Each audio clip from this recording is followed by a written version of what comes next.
Praise lord హల్లెలూయా. దేవునికి మహిమ కలుగును గాక. మీ అందరికి నా వందనాలు తెలియజేసుకున్నాను. ఈ దినమున దేవుని వాక్యాన్ని ధ్యానిద్దాం.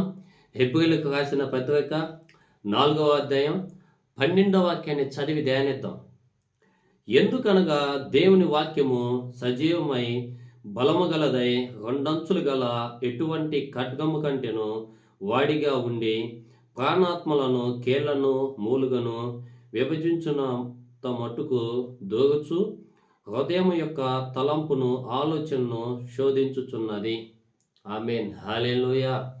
ఈ వాక్యంలో మనం చూసుకున్నట్లుగా అయితే హెబ్రీయులు రాసిన పత్రిక యేసు ప్రభువారిని దేవుని గొప్పతనాన్ని మనకి చూపిస్తుంది. అయితే వాక్యము దేవుని వాక్యం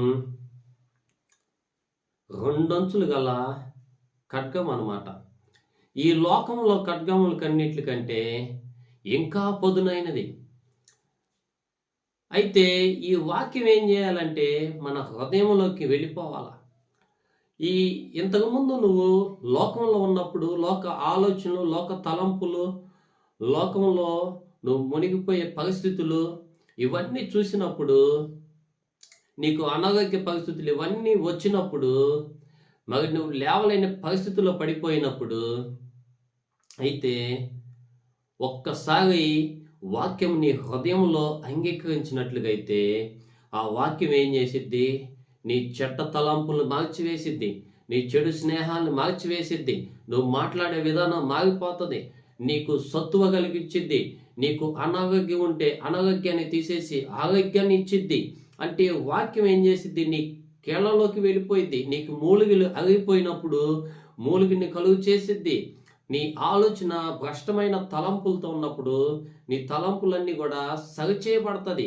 ఇంతకుముందు నువ్వు లోకంలో మాట్లాడి ఉండొచ్చు, లోకంలో పనులు చేసి ఉండొచ్చు, ఆలోచనలు కలిగి ఉండొచ్చు. ఇప్పుడు వాక్యం నీ హృదయంలో వచ్చేసినప్పుడు మంచి వాక్యానుసారమైన మంచి తలంపులతో దేవుడు నడిపిస్తాడు.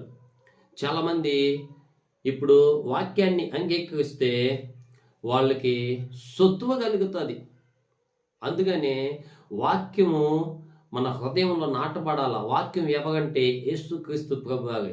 నువ్వు యేసుక్రీస్తు ప్రభువారిని అంగీకరించినట్లుగా అయితే కాళ్ళు నొప్పులు, కీళ్ళ నొప్పులు ఉన్నాయ్యా, నేను నడవలేకపోతున్నాను అని అనుకున్న వ్యక్తులు కూడా, నాకు స్వస్థతే లేదు అని అనుకున్న వ్యక్తులు కూడా దేవుని వాక్యాన్ని ఒక్కసారి అంగీకరించినట్లుగా అయితే నీకు స్వస్థత, విడుదల కలుగుతుంది. దేవునికి నామానికి మహిమ కలుగును గాక. ఆమేన్ హల్లెలూయా. అలాగే వాక్యాన్ని నువ్వు